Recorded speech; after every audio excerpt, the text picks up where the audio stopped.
The former convicted felon of the United States, Donald Trump, held a hate rally in Racine, Wisconsin that was filled with lies and confusion. I'm Vanessa Branda reporting to you for Really American. And you know, I love Milwaukee. I was the one that picked Milwaukee, I have to tell you. I was the one that picked it. These lying people that they say, oh, he doesn't like Milwaukee. I love Milwaukee. I said, you got to fix the crime. We all know that. You got to make sure the election's honest. But I'm the one that picked Milwaukee, and the Democrats, or the radical left lunatics, as I call them, what they say is just so terrible. They lie. They have a horrible candidate. They have a candidate that has no clue, doesn't know where he is, and all they can do is lie. I love it. I'm the one that picked Milwaukee officially. So, Wait. That's not what we saw on CNN last week.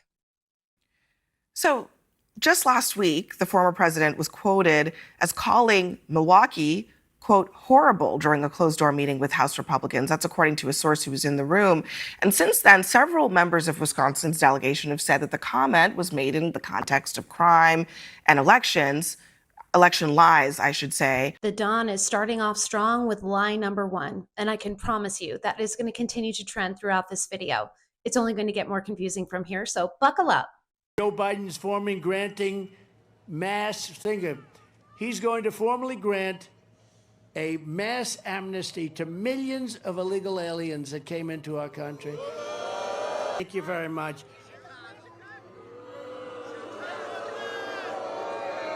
No. Who can believe that they allow this to happen to our country?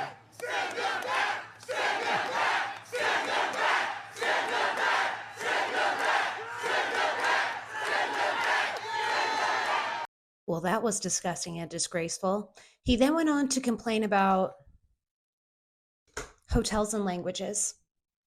Stop inflation by stopping the invasion, rapidly reducing housing costs. You know, they're taking over our hotels.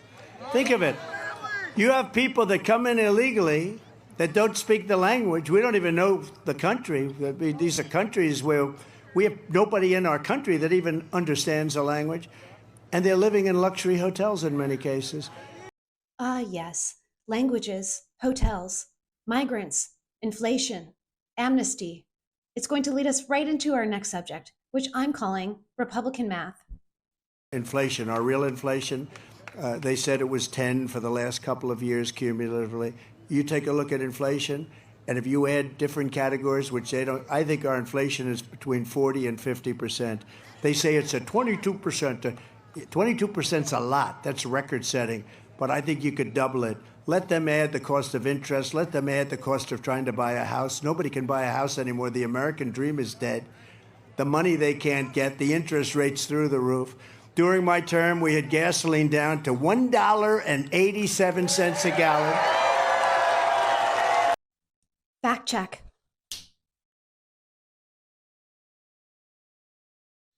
Ooh, that's a lot.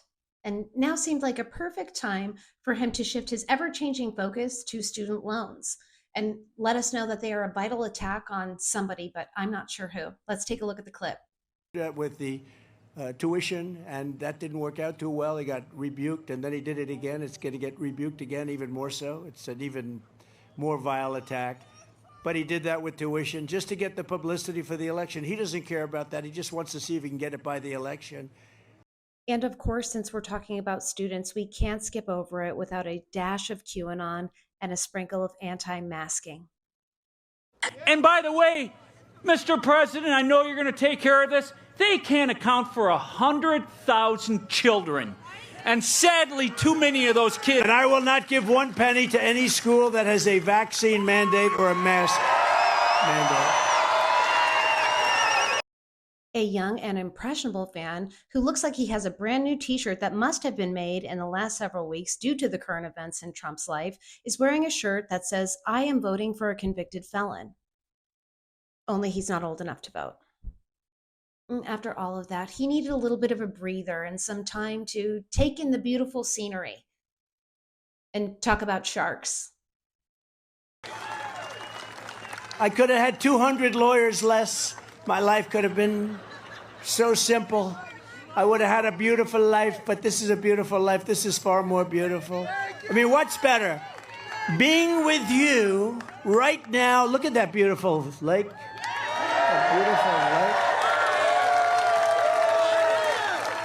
beautiful lake. Beautiful, right? What's better, this or sitting on the Pacific or the Atlantic, which has sharks? Right. You don't have sharks. See, that's a big advantage. I'll take the one without the sharks. By the way, Kenosha, I saved Kenosha. Do you know that? When I was president, right? Right? I saved it. Kenosha was about ready to go down the tubes, and the governor wouldn't move. He just wouldn't move, and I moved. I'm not supposed to. It's supposed to be the governor is supposed to do it, the mayor and the governor. But we did a great job, and we saved a lot of different places, and some here. We saved a lot of places.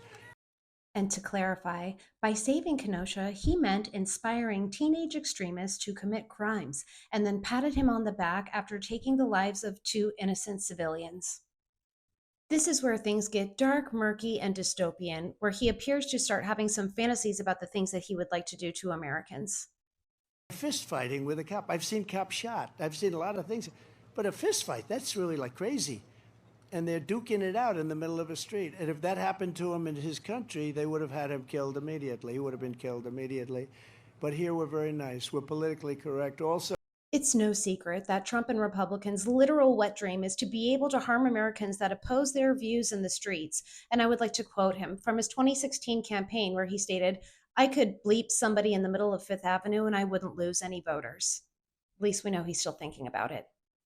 we will take over the horribly run capital of our nation in Washington, D.C., and clean up, renovate, and rebuild our capital city so that it no longer is a nightmare of murder and crime. People go there from Wisconsin. I want to see the Washington Monument, and they end up getting shot.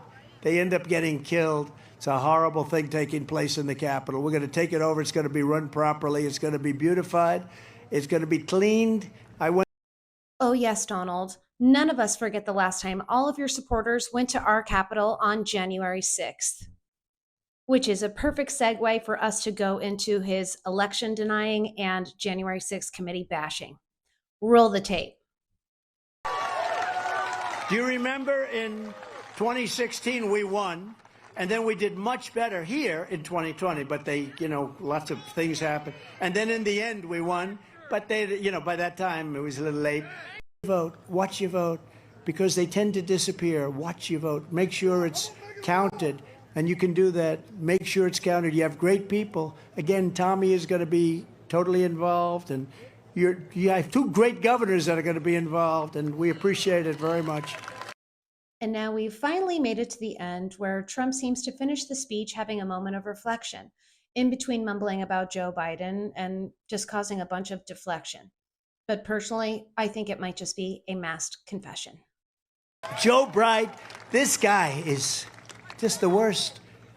Joe Biden, the worst president in the history of our country, will be a fading nightmare. He'll be a fading, I have fading memory, but I think, do you mind if I change it? He will be a fading nightmare. He's been a nightmare for this country. He is destroying our country. He's the